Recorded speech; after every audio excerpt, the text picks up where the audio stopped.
اعوذ باللہ من الشیطان الرجیم بسم اللہ الرحمن الرحیم رب اشرح لی صدری ویسر لی امری واحلل عقدۃ من لسانی یفقہوا قولی۔ ہر قسم کی تعریف، تسبیح، تہلیل، کبریائی، بڑائی، حمد و ثنا اس اللہ رب العزت کے لیے ہے جو ذرے ذرے کا خالق و مالک ہے۔ درود ہو ہزاروں کروڑوں مرتبہ جناب رسالت امام سرور کائنات سردار دو عالم سید الکونین سید الثقلین رحمۃ للعالمین شافع روز جزا احمد مصطفیٰ صلی اللہ علیہ وسلم۔ معزز سامعین، اللہ تعالیٰ اس اجتماع کو قبول فرمائے۔ اللہ بولنے والوں کو، سننے والوں کو عمل کی ہدایت کی دولت عطا فرمائے۔ معزز سامعین، آج اجتماع ایک فیشن بن گیا ہے۔ اجتماع ایک فیشن بن گیا ہے۔ بولنے والے فیشن سے بولتے ہیں، سننے والے فیشن سے سنتے ہیں۔ نہ بولنے والوں میں عمل کا جذبہ ہے، نہ سننے والوں میں عمل کا جذبہ ہے۔ ایک نمائش کی طور پر ہو گیا ہے۔ ایسا نہیں ہونی چاہیے۔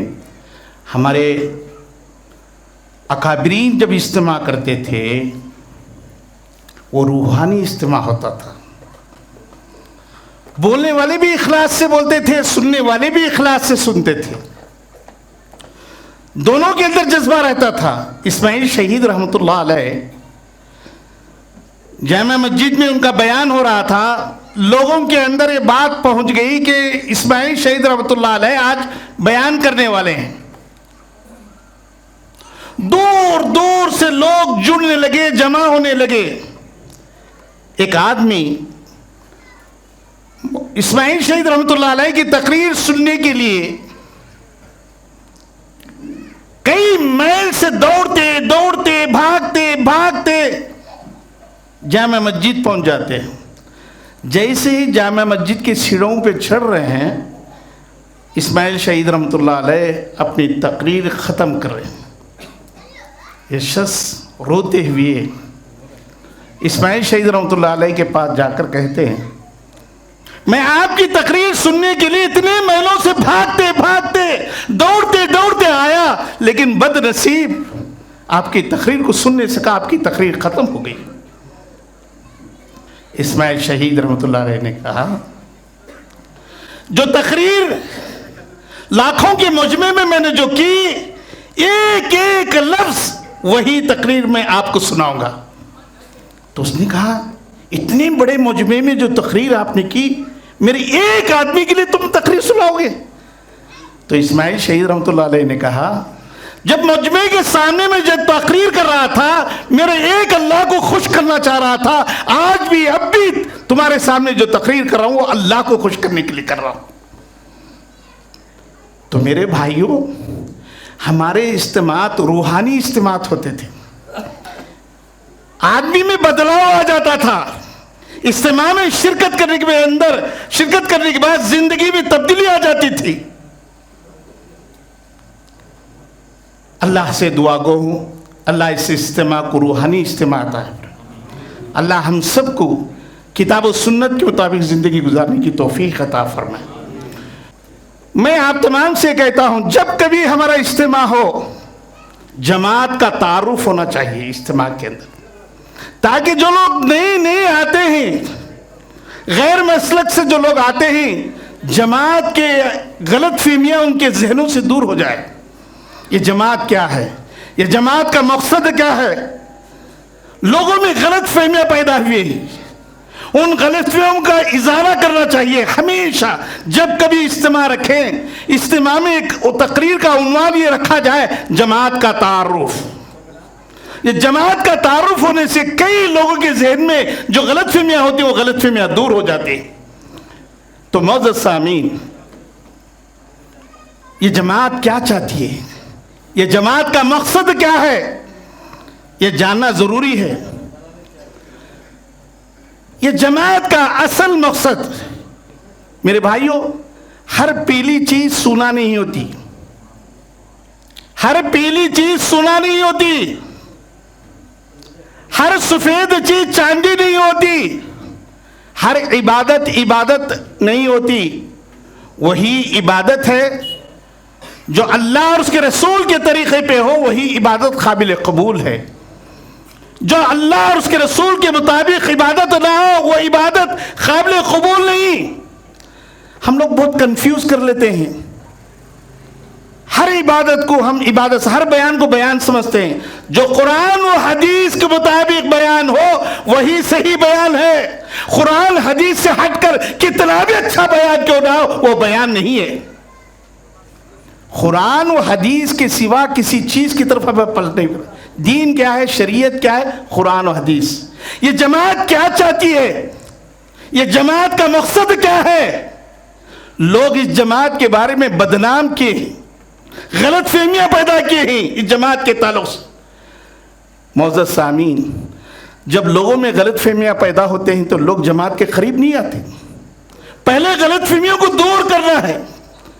جب غلط فہمیوں کو دور کریں گے لوگ قریب آئیں گے، ہماری باتوں کو سنیں گے۔